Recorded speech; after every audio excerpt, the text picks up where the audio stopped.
Okay, guys, welcome back to episode 4 of That One Time When I Was in a Cult.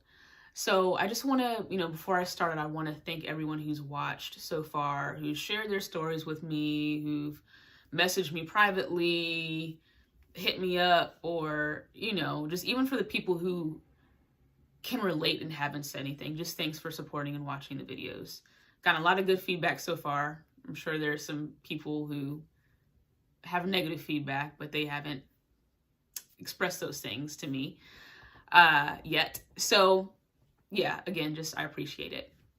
This episode is going to be about the dating culture in the ICOC. Again, from my experience, I'm going to share about my relationship and all that stuff while I was there, but just kind of shed light on some of the cultural things that were happening during, like in the ICOC, specifically in the ACR region, which I was a part of, the American Commonwealth region, something like that. So, truthfully, this has been the episode I've been the most nervous about, simply because, for one, it's like, I know I have the option on whether or not to share these things, but I think talking about my dating relationship while I was there kind of brings everything full circle. It is the most personal thing to me because my relationship at the time, and I've gotten clearance with my ex, all that stuff. Like, we're, good, and he knows I'm going to do this video, but it's just difficult for me to talk about because it was honestly it was traumatic for me. And it's crazy because I was talking to my therapist a few weeks ago and just kind of explaining to her that relationship was the most traumatic for me. And it wasn't even his fault. Like,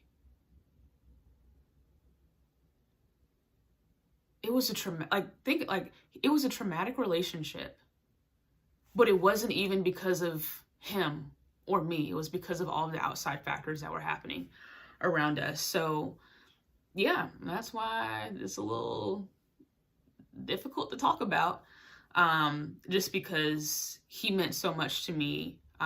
He still means a lot to me, but it's like, yeah, we're gonna get into it.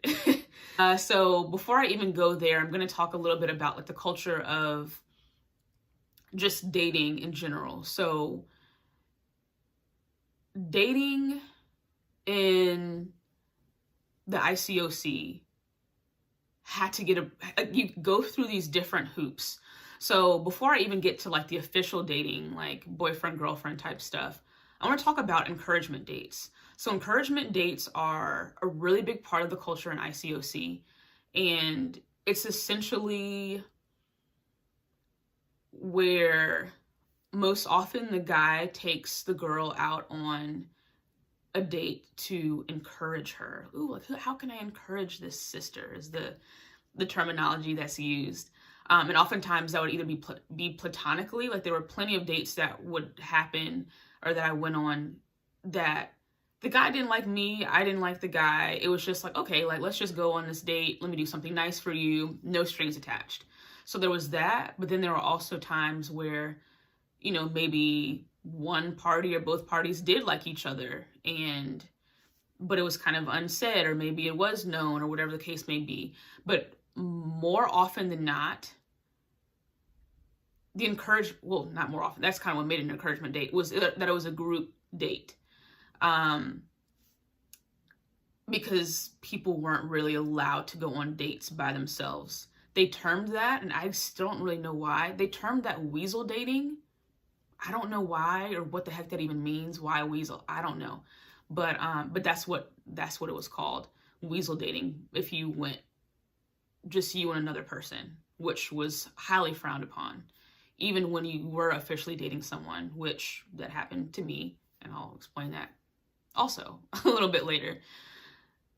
So being a woman in the ICOC, when the guys would ask us on dates, there would be times where maybe you felt like, oh yeah, like I'll go out on the date with the guy, yada yada. But there were times where we didn't really want to, but we couldn't say no. Like it was never explicitly said, hey, you can't say no to somebody when they ask you on a date. But it was just like known. It was the culture that you couldn't really refuse when a guy asked you out, which is problematic in and of itself. Unless maybe you had something going on, even in which case that would try to be rescheduled and all this other stuff. So, and again, I'm just speaking from the aspect, from the point of the woman. I don't know how it was that the guys felt. I do know I had spoken to some guys in the church, and they were like, some of the guys didn't even want to take the girls out on dates, but guys would be looked down upon or rebuked or talked to sternly if they weren't consistently taking the girls in the church on dates. And I remember in campus, it was so extreme to the point where guys would be selling plasma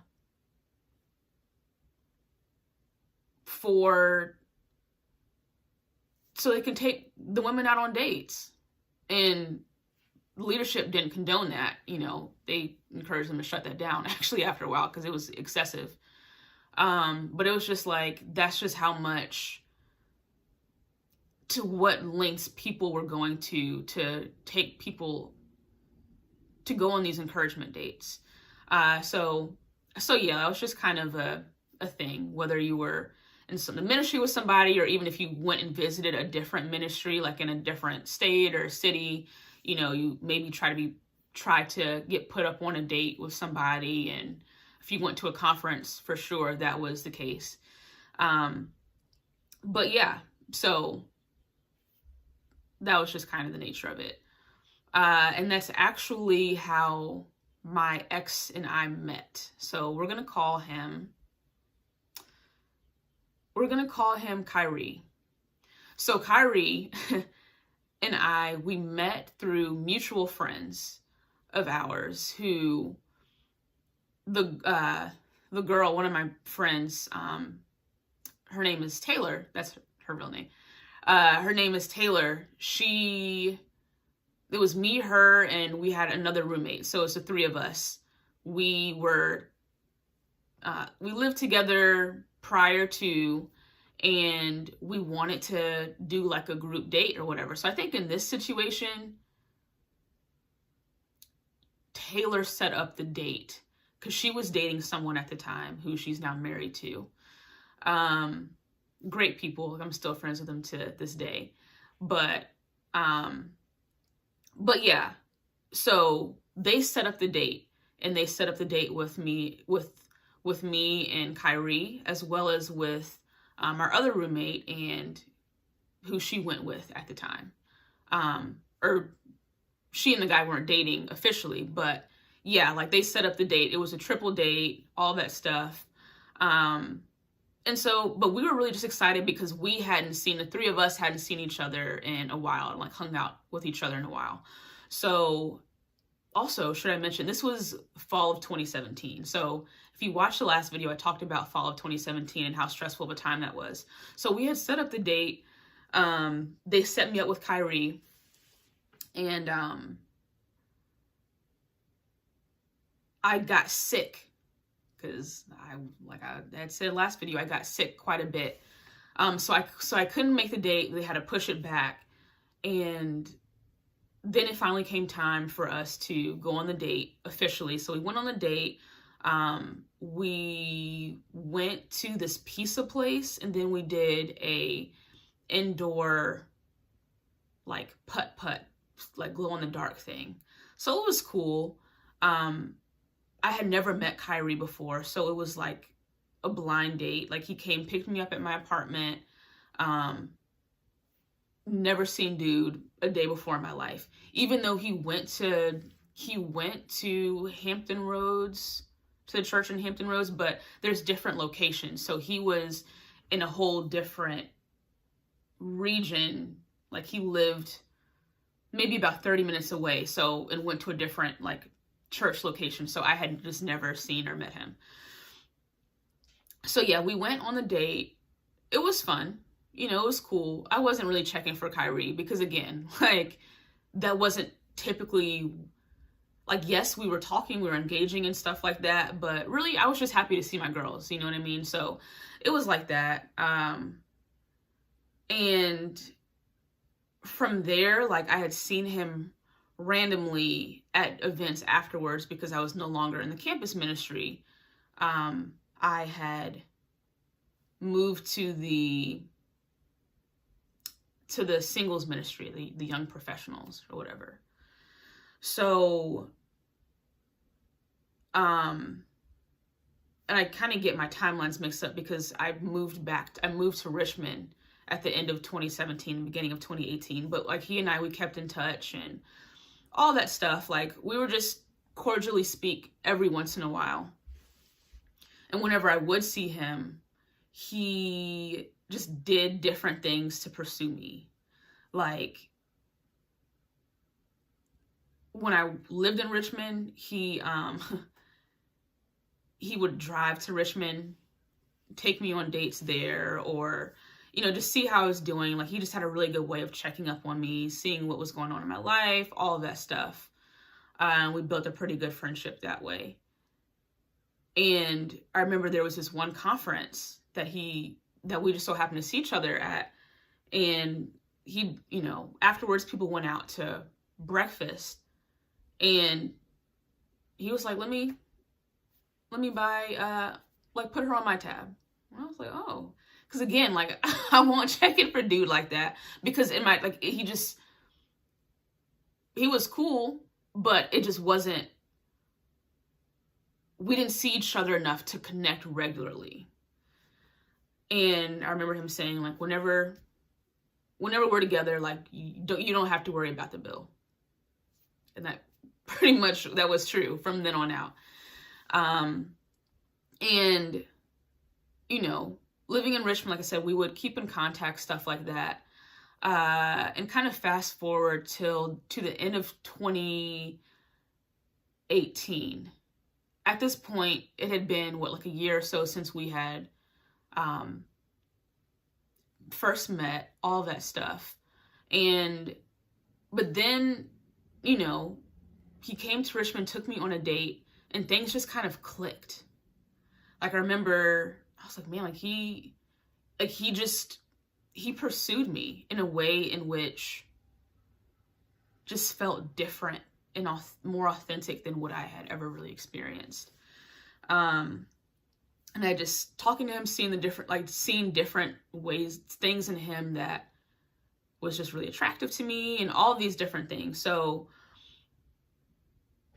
I talked to my discipler about him because it was really frowned upon. You couldn't just go up to him and be like, hey, Kyrie, like I actually like you. And like, it was just frowned upon. I don't think he would have cared. But that wasn't that wasn't like what was cordial to do, you know. The proper chain of command was for me to tell my discipler, for her to then talk to his discipler, and like the whole thing of have my people talk to your people. That's how it was when it comes to dating there. And yeah, so I was like, hey, so I think I'm actually kind of feeling Kyrie a little bit. I think she talked to him or his people or whatever the case was. I don't really know how it all unfolded because it was just stuff happening behind the scenes. And so we started to talk a little bit more regularly. Now, for some people, when they called this, or in the church, they called this building. So building is when it's kind of like you're courting, but it's not official yet. Like, yeah, there's nothing official. And it's crazy because I spoke to so many women and men. Oftentimes the men would be like, oh, I'm building with, thus and so or whatever. But then the woman would have no idea. that that's what was going on. So it was never communicated. It was never really asked, like, hey, do you actually like dude? Because he's trying to pursue you. And yeah, it was a little bit odd. Some people were a little bit more direct, but yeah, I saw both happening. So yeah, he and I started talking a little bit, and truthfully around that time, because yes, at the end of 2018, there was another guy who expressed interest in me as well. Follow along. And he and I were really, really good friends. Like, I respected him a lot. We were leading a Bible talk together at that time, because I was in Richmond, like leading a Bible talk and all that stuff. And it was just a lot. Like, and he actually, and the guy who I was leading with actually expressed to me, hey, Erin, I would like to pursue you. And I know for me, I appreciated that because it was straightforward. It wasn't all of this like, ooh, chain of command and stuff like that. And I knew his intentions. So, you know, it was just a lot there. Like, I really valued him as a friend. But, you know, I decided that I wanted to exclusively pursue Kyrie, and date Kyrie. So, you know, he and I went through the whole building process for a little bit, but it was more vague and more traditional in the sense of him talking to my people, but still me not really knowing. I'm like, I don't really know if he likes me or not. I know I like him, but like, also if he liked me, when is he gonna ask me to be his girlfriend? All of that type stuff. So eventually he did ask me to be his girlfriend in February. Dang, it's actually kind of coming up soon. February 24th of 2019. And I remember that because the day before was our friend's wedding. So the friends that had actually introduced us to each other, I was her bridesmaid, one of her bridesmaids, and he was at the wedding. But yeah, like, they had gotten married the day before. And also, when guys ask the women to be, you know, to be their girlfriend or whatever, it's like this huge proposal thing. So like, literally like a proposal, like you getting married, it's like that. When the guy asks, hey, do you want to be my girlfriend? It's a whole thing.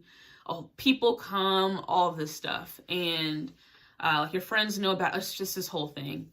Kyrie asked me to be his girlfriend, and we went. It was the wedding was in Virginia Beach, and I was out of town. So he was like, oh, you're in town, let's link up or whatever. So we went on an encouragement date. I think it was a double date with us and then someone else, like another couple who weren't officially dating either.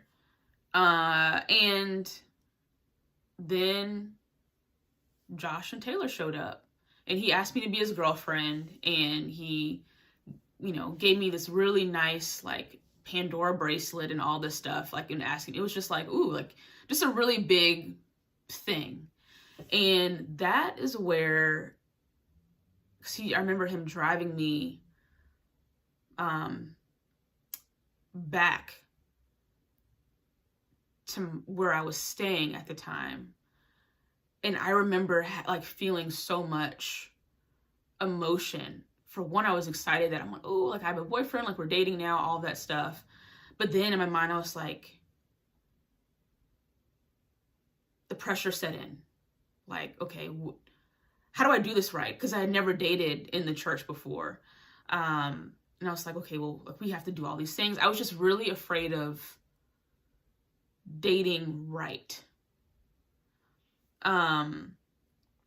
And, you know, I asked him, I was like, oh, well, like, can we, a very woman thing to do. I was like, oh, like, can we go official on Facebook? Kyrie ain't care nothing about that. He was like, yeah, sure, like, that's fine, you know. And so that night, put it on Facebook. Facebook official, yada, yada, like, we're dating now. That turned out to be a mistake. And because a few days later, I got a phone call, or actually got a text from my discipler, and she was like, hey, I actually have to call you tonight. You know, like, are you free? So I was like, yeah, I'm free. And I'm anxious because she was like, it's about Kyrie. Keep wanting to say his actual name, but I'm not going to do that. So in my mind, I'm thinking the worst possible things have happened. I'm like, oh my gosh, like, did he cheat on me? Does he not want to be with me? Like, my mind is going to the worst case scenario because I'm still on a high of the fact that, man, like, I'm dating this guy that I like, and, it almost seems too good to be true. So it seemed like reality was setting in. So I remember her calling me, and she was just like, hey, so are you sitting down? So at this point, I'm really like, what is happening? What's going on? So she tells me, she was like, so I have bad news. Kyrie did not get advice before he came and officially started dating you. And I was like, wait, what? Like, that's it? Like, I don't know. It was really hyped up and blown out of proportion. And I was like, well, I thought he was talking to you, which he had been. Kyrie had been talking to my discipler, who was in Richmond and all that stuff. Like, she was in the know. However, I guess his people, because he was still in Hampton Roads, his people didn't know. And so when they saw it on Facebook, they just kind of went into this frenzy of like, why didn't we know that you were talking to somebody? All this stuff. Like, why didn't you tell the ministry leader or your discipler? I don't know. Like, all this it just was really extreme. So much so that the elders of the church in Hampton Roads got involved. The evangelist of his region and his wife ended up getting involved. And then as well, like, the evangelists and the leaders in Richmond church got involved. And all these people were talking about my relationship without me being there. I didn't really have relationships with the leadership in the part of Hampton Roads where he was on. But I was just like, and so I remember asking my discipler, I was like, are they going to make us break up? And the fact that that crossed my mind, like, that was the first thing really that I asked, was like, are they going to make us break up? Because they made couples break up. And it was just a lot because it was stuff that was outside of my control. There were already all of these conversations apparently that had been happening that I wasn't a part of. And they're communicating things behind the scenes and telling things to my discipler and having conversations with Kyrie.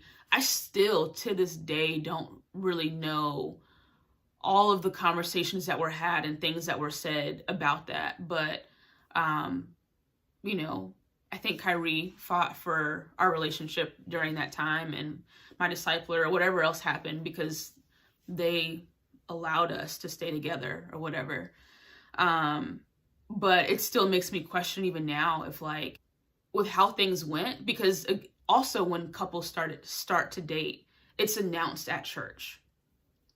So on Sunday morning, it's an announcement. Oh, like, Bob and Sue, stand up. We have a new dating couple in the church. Like, all this stuff. Like, it's just very idolized, like dating and marriage and stuff like that.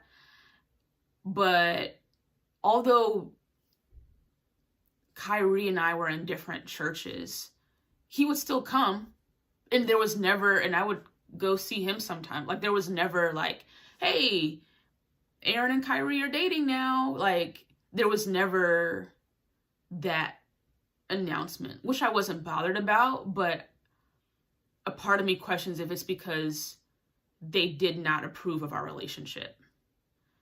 Also, failed to mention, Kyrie was not in any positions of leadership. So, like I was saying, I was a Bible talk leader, but he wasn't. He didn't disciple anybody. Like, he was in no positions of leadership. So that was practically unheard of for a woman to be in leadership and essentially like date down. And it was kind of heard of the opposite way around and even that was kind of few and far in between, where a guy would be in leadership and he would date someone who wasn't in leadership and stuff like that. But yeah, it just was kind of like, that wasn't a thing.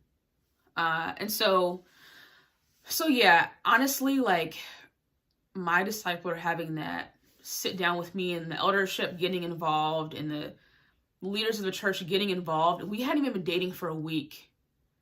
But that for me kind of set the stage for how I felt, or like the amount of pressure I felt in dating him for like the whole course of our relationship, when we dated for like a year and a half. And there was that pressure. It was also like, it went from like, oh, well, like, have fun, like, you know, date and have fun, to eventually like, is he the one? Or do you think you're going to get married within a few months? You add that on top of the fact that I was openly bisexual. So like, I was someone who was like the, for lack of better terms, poster child of same-sex attraction and the LGBT like Christians in Hampton Roads and also in Richmond. And just kind of, it was a whole thing. And I'm sure I'll do an episode even about that, like my experiences being bisexual in the church, because it was a mess. But I think people saw the fact that I was dating a man as like, oh, she's been delivered. She's been like, if Aaron can do it, no one else. I mean, if Aaron can do it, like, that's all you have to do. Just go ahead and find you, you know, like to all the other Christians in the church who were dealing with same-sex attractions, like, just find your person or whatever. You know, it just kind of, I had that pressure as well. Like, though my relationship wasn't celebrated in the traditional sense of like the announcements at church and all this stuff, it was very much a personal celebration of like, woo, Aaron, like, you found yourself a man. Congratulations for this. Like, life should be easier for you now, and all this stuff, which is kind of like, not kind of, it was incredibly insulting. I don't know if I put two and two together when it was happening, but now it's like, and everything that I've had to experience since then, it's incredibly insulting, because there was this mix of, even before he and I officially started dating, of like, ooh, Aaron, like, you're talking to a guy? Like, wow, this is exciting for you. How does this feel? But also, don't, like, you're talking to a guy. Do you really like him? Don't play him like that. And I was like, I don't know. I think especially when it comes to bisexuality, straight people have difficulty believing that it's legit. And then also there are gay people who have issues believing that it's actually legit. Like, you either like one or the other. And I'm like, I think people were like secretly thinking that I was using. And I think people told me that they were waiting for me to just come out as a lesbian. And I was like, no, like, I actually really like this guy. You know, I am, you know, like, just feeling this strange need to like prove myself and that I was attracted to who I really said I was attracted to. It was just weird. And that happened in the church and even outside of the church, to be honest. But yeah, so dating him, that's just kind of like how that was and the attention it brought. So again, like, ooh, have fun, like, have fun dating. versus, but also like, wow, because you're a gay, you have a man. Wow, like, look to her example. And then also like, do you think he's the one? All those pressures happening simultaneously. And that's just a lot to live up to. Also, you know, not too long after we started dating, it was known that you're supposed to have like a boundary talk. And the boundary talk was essentially what you and your significant other set up so that you wouldn't fall into sin or temptation and all that other stuff. And so he and I had that conversation, and for me, I was just using the template of what it was that I had seen people do previously. Kyrie, again, he didn't really, because I think he'd only been in the church maybe a year and a half or 2 years, and he was older than me as well. So he didn't have the campus experience like how I had the campus experience. He came in, he got baptized and was in a singles ministry. And so I'm like coming in and like with the traditional things that I had seen. So some of the outlandish boundaries that I put on the table. We weren't supposed to talk past 11 o'clock. We weren't supposed to like spend much time alone together. Like we couldn't be over each other's houses together, houses alone together. I don't really remember too much else. I'm sure I have it in a diary somewhere. But it was just based upon like everything else that I had seen. Like that was just like the general template for ICO dating as far as what I was concerned. And he was just kind of like, okay, yeah, you know, like that's fine, yada yada. We weren't, no kissing, like nothing, like we just held hands for like a pretty good portion of our relationship. Because that was just the standard. Because I knew people who had gotten warned in front of the church because they kissed their significant other. So yeah, like we were in, like that's just how the relationship was set up. And it made it difficult because we were also long distance. So throughout our relationship, I know Kyrie would express how he felt. The terminology that he would use oftentimes was, he was like, oh, there's just so much red tape. Like he felt like there were things that it's like, how do we really get a chance to know each other if we are long distance and we have limited time together, but then we're not supposed to spend that much time together by ourselves and all of this other stuff. And that was valid. Like I kind of felt that way a little bit too, but for me still in my mind, I'm like, but we have to do this right. We have to be like, it was like a perfectionist, like a perfect combination that I felt of, or the pressure that I was kind of putting on myself and even on the relationship for it to be, you know, like 100% pure and right and all this stuff. So like, I felt like I was putting that there, but then I also felt that from outside people. And it got to the point where I remember we went on a date and I visited him in Hampton Rosie. He picked me up from, it was a married couple that he was close with who were elders of the church. And he took me on a date. It was just me and him. Because one thing about Kyrie, he was the most different guy in the church, or one of the most different in my eyes, because it was a cult. Everything was so uniform. The lingo, the standards, everything was just the same. Everybody was just the same, but he kind of played to his own rules from jump. He just always made sure to stay authentic to himself, which is something that I really appreciated, and one of the things that drew me to him. So he picks me up from, this couple's house or whatever, and we go on a date. I think that was the first date that we went on by ourselves. Doesn't that sound ridiculous? We were grown.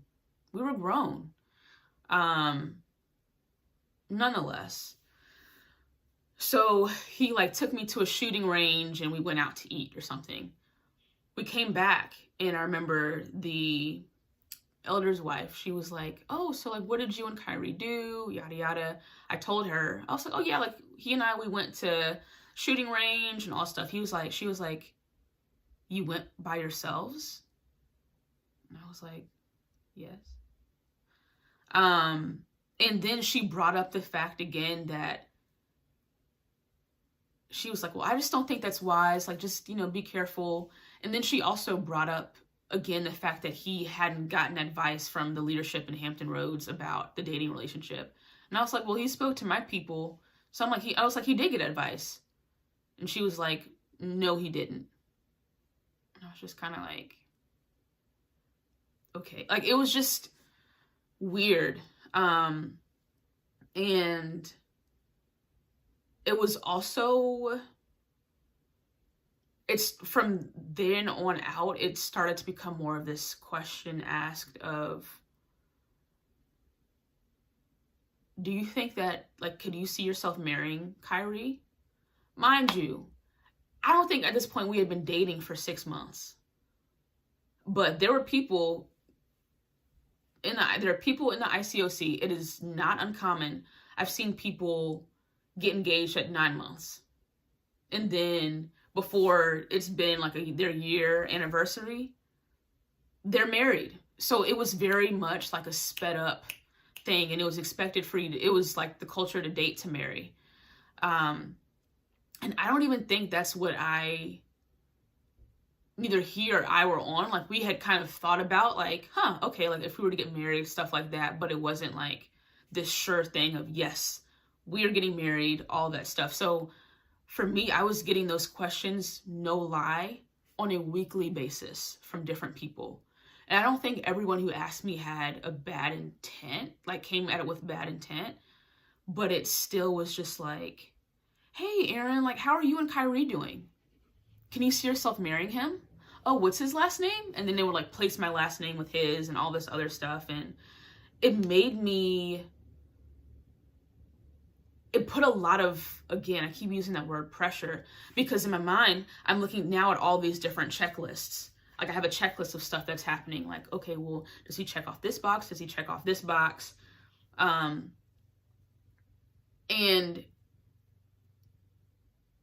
it was hard for me to not become critical of the stuff that was happening in the relationship, even though we were good. Like, we weren't arguing. Like, we had a good time when we were together. But yeah, it was just kind of like, if someone keeps asking you the same question week in and week out, and at that time, because I'm like, I feel like we just started dating. My mind's not quite there yet to make that decision on if I think that he's the one or not. I don't know dude well enough to know if he's the one or not. But in every interaction, I was like, okay, like, is he the one? He's doing this. Do I want this in a husband? Do I like, you know what I mean? And I don't think in ways that were unhealthy, because I think there are people who are able to do it in ways that probably are healthy. Like, there are questions that she should ask, like, can I see myself in this person forever and doing X, Y, and Z, you know what I mean? But I remember meeting up with that same elder's wife. At this point, I think, I don't know if I had moved back or not to Hampton Roads. I don't remember. It's kind of a blur.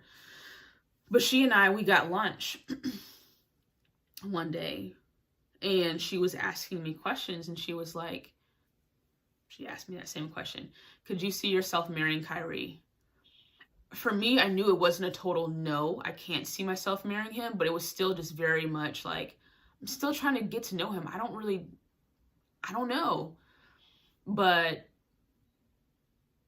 I remember her saying, well, then if you don't know, or if you don't want to marry him, why are you wasting his time? And I remember leaving, like just feeling so crushed. Like I left from that lunch, and I got in my car and I cried. Because though she didn't say, hey, you should break up with him, it very much felt like that's what I was supposed to do. And so I remember just kind of thinking, okay, well, like maybe I should break up with him. Like I am wasting his time, all of that. And I was about to break up with him. Like he and I were supposed to hang out during that weekend, and I had called up Taylor, the one I mentioned earlier, and I was like, I think I'm about to break up with Kyrie. And I was crying on the phone with her because I didn't want to, but I felt like that's what I had to do, or what was expected of me to do, or there was so much inner turmoil. And she was like, Erin, why? And I told her about the conversation, and I was like, well, I don't know if I want to marry him. I think like I'm wasting his time. So I'm like regurgitating these things back that this person in leadership had told me. And she was like, Erin, don't do that. Like, don't break up with that man. And then I didn't. And, you know, we actually had a really good day that day. Like he surprised me with some stuff and took me on a really nice date. And I was like, man, like I'm really glad that in that moment I had her to kind of help in that whole situation. People still continue to ask me that on a weekly basis. And I remember asking him, I was like, do people ask you, or have people asked you that? And he was like, no. And I was dumbfounded because I'm like, bro, here I am getting it from people in Hampton Roads. I'm getting it from people in Richmond on a weekly basis. And no one's asking you these questions. It felt like so much pressure. And then again, there was this element of I'm in positions of leadership and he's not. And I think that also kind of made me feel like, okay, he needs to step up. Like he needs to trying to make my aspirations his aspirations. And he just had no desire to do any of those things. Like he was a good-hearted man, but he didn't want to lead no Bible talk. He didn't want, he strove to be his own person outside of the church. And yeah, I think it was, kind of fast forward December 2019, because we started dating in February 2019. I remember just kind of again, still pondering all these questions and trying to figure out, because I felt like I needed to know always, do I want to marry him? Maybe because people were asking me so much. But I remember just kind of talking to, a friend at the time in Richmond, and I was just kind of expressing some things to her that kind of concerned me about him, but I hadn't communicated those things to Kyrie, and she was just like, ooh, girl, are you sure? It was right after Christmas. She was like, are you sure that you want to go into the new year with all of this, baggage, essentially? And again, I felt the pressure to break up with him. So I think I called him that evening to see if we could meet up that week and stuff like that. So we met up that week, and I broke up with him.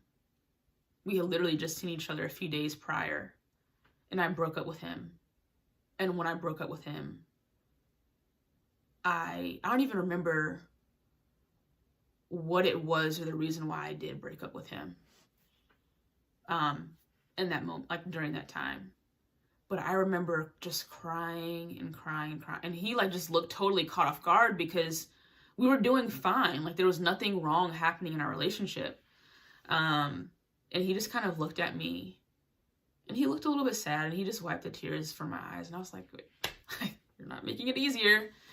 And I got in the car again and cried. And I think reflecting on that, I didn't want to break up with him. But I felt so much pressure, period, from everybody and from everywhere I turned. And then I was putting the pressure on myself, and I just was not able to enjoy my relationship. And, you know, a few weeks went by and I realized I regretted my decision and that I hadn't fairly given him a chance, because I had all the expectations that I had on myself and that were being put on me, I put onto him. And I was like, dang, like I really don't feel like I gave him a fair shot to be able to get to know him. And like, yes, like we just had so many people in our relationship that it was just, we didn't get a fair shot. So, you know, I expressed to him and I wanted to give it another chance. And, you know, he agreed, and we got back together a couple of months after that. But even in that in-between time, like, we made it about us. Like, we went at that point in time, because now it's 2020, we weren't telling people in leadership, hey, we broke up, or even we're trying to get back together, or like any of those things, because we knew how that destroyed our relationship the first go around.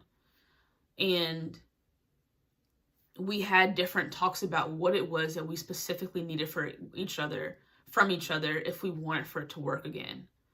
And we had those talks and we realized that we wanted to give it another shot. And the second go around was better. I know for him, he expressed that he wanted to be able to feel comfortable. Like, he was talking about the red tape. And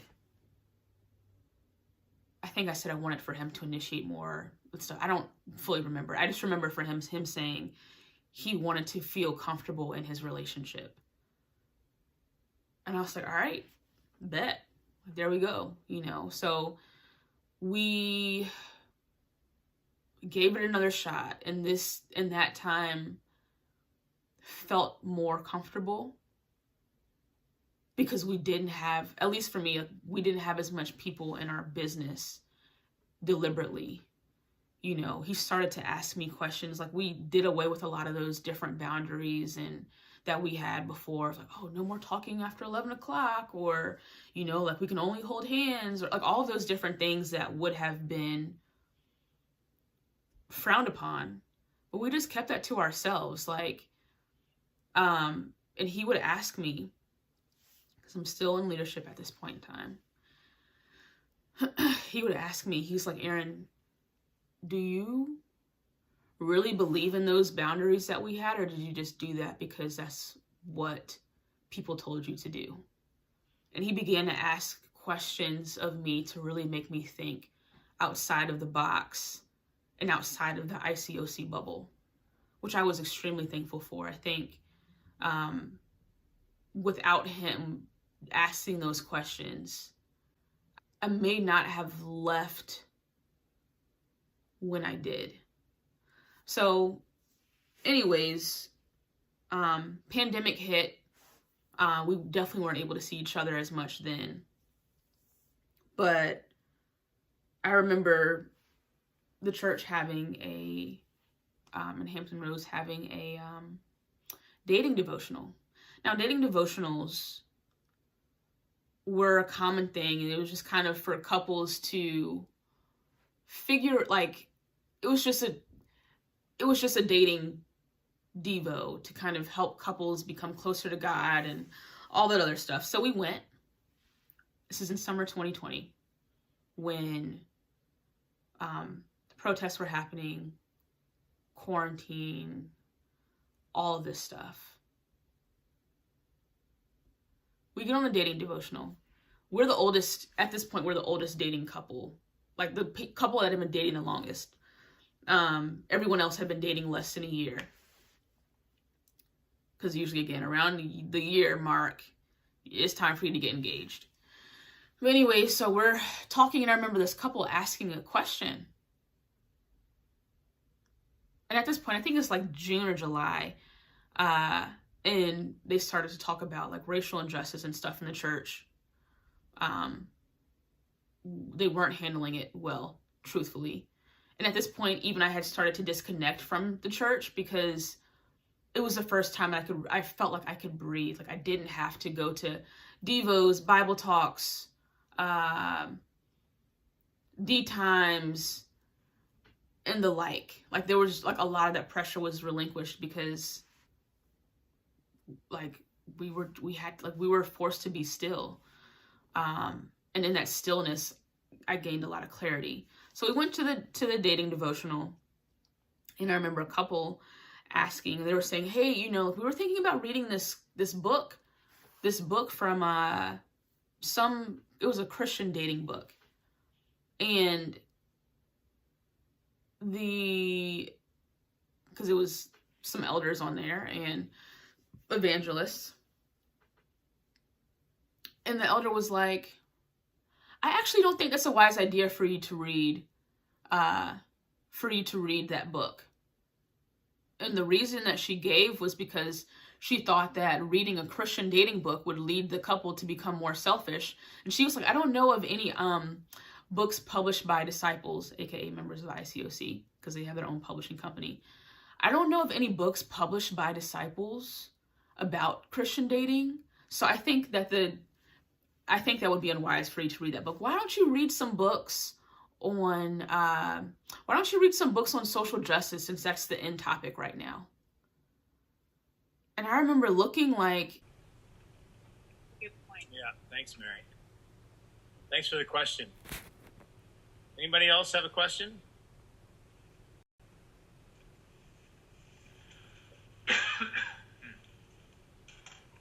No? Alrighty then. because there were so many outlandish things said at this time, or like in that dating devotional. I think another thing they said was that women weren't supposed to call men out on their sin. We were supposed to talk to their disciplers so that then the disciplers can talk to the men. I was like, that doesn't even make any sense. For one, that's not biblical. For two, if my boyfriend is sitting in front of me right now and I see him in sin, why would I be like, ooh, okay, note to self, tell his discipler so he can, like, that doesn't make any sense. That's not even effective communication. Anyways, and then I think the third thing that was said that was off the wall was, yeah, like, and couples spend too much time together. And I've heard of people going on dates one-on-one, and it was outlandish. It was the only dating devotional I had ever gone to, and it was the last one that I went to. And I was so annoyed, because again, at this point, I'm on my way out the door of leaving the ICOC, that I disconnected from the call. I just clicked out early, and Kyrie called me afterwards and was just like, hey, I noticed you logged out. Are you all right? And I was like, yo, like, this is, you know, it was ridiculous. Yeah, getting back together, we really did, at that point, like I said, since I was on the verge of leaving, he also was as well. He was starting to realize things that he was like, oh, I don't really vibe with this too well. But we were on the fence, and we had very real conversations of, you know, he was like, Aaron, you know that if we both leave, because we weren't trying to leave together, we just were like, okay, we're going to do, as individuals, we're going to do whatever we need to do for our relationships with God, you know, and we knew that that could mean one person staying or one person going, which that would have been frowned upon, to have someone in the church that was dating someone outside of the church. And we just, you know, he just kind of said, Aaron, you know that if you leave, they are going to blame me. And I said, yeah. Yep, I know. Like, if I leave and you stay, they're going to blame you. If you leave, if we both leave, they're going to blame you. If I stay and you leave, they're still going to, like, they're going to blame you and think that you're still trying to pull me along as well. And those were hard conversations to have. But it was just unfortunate, again, because I think I fit more traditionally into like the culture and stuff there, and he just did not. And so, you know, after a while, you know, we did end up breaking up. There were just things that we needed that were different than what the other person could provide. And even that was really, it was a mutual thing. Like we both thought that it was the best thing to do. But it was hard because even what led us to breaking up, we realized that we needed different things from each other. But the breakup for me, I took especially hard because he represented, like, he was so much to me. Like, he was my first love, my first real relationship, the first man who I really felt safe with. Someone who I respected and admired. Like, he was so much to me. And it was hard because shortly thereafter, I decided to, like, we both kind of left the church around the same time, but it was after we broke up.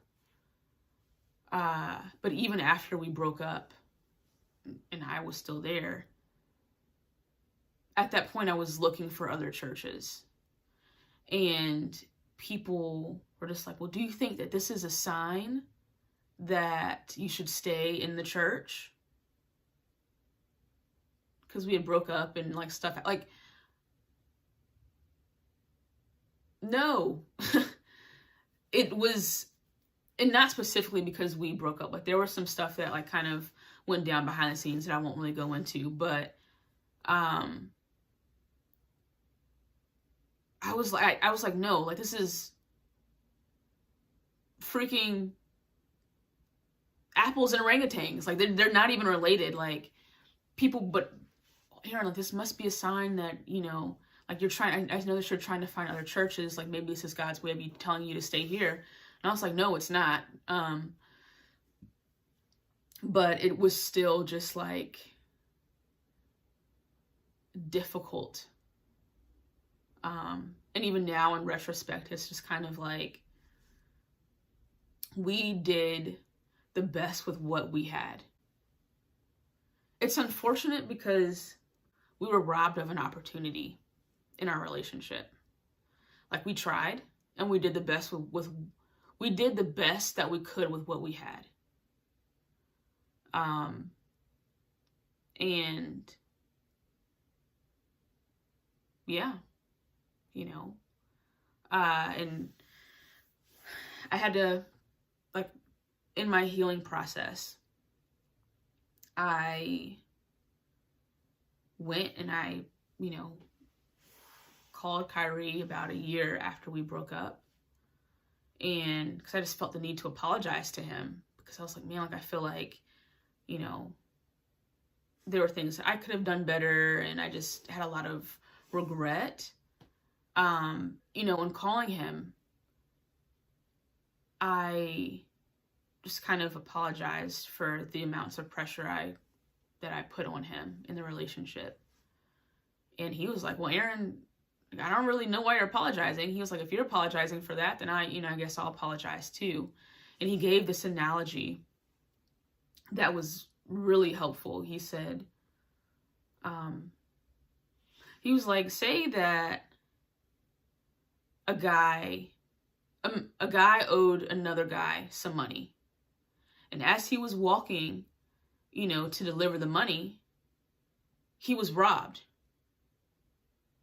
So he goes to the person that he owed the money to, and he was like, hey, like, you know, I had your money, but I was robbed. Like, I'm really sorry about it. You know, it's like, you can't really be mad at that guy because it wasn't his fault that he was robbed.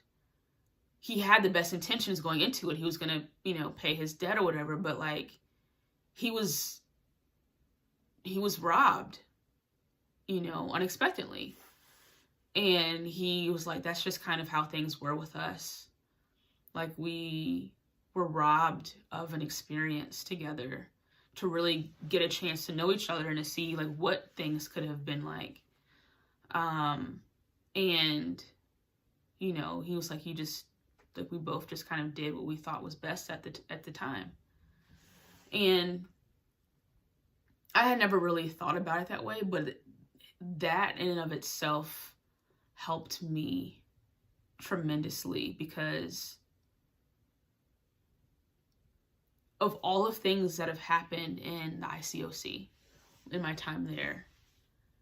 That relationship and how things turned out was the most difficult and the most traumatic for me. Because my biggest regret was that I let that church destroy my relationship with someone that I loved. And that's something that I've really had to forgive myself for. Whether I forgive them or not yet, I ain't quite there yet, truthfully. But, and there are ways in which I'm like, dang, it would have almost been easier if we had a tumultuous end to our relationship. But we broke up amicably. Because, again, we just wanted different things out of life. But yeah, so that is how things ended off and how it was dating in the ICOC. And I have other friends who have dated in the ICOC, and for them, they had traumatic experiences as well. Or they got married and it was just difficult. And yeah, I mean, it's just unfortunate. And I think that goes to show the levels of control that was there. It was like in every facet. Like, there's no reason that leadership should have gotten involved less than a week because they just felt threatened because they didn't know an aspect of somebody's life. Absolutely ridiculous. And again, it's something that I've had to work through. So yeah, that is the end of this episode, by far the longest episode so far. But stay tuned for next week. I don't really know quite what I want to do the next one on, but it'll be great. So thanks for tuning in so far, and I'll see you next week.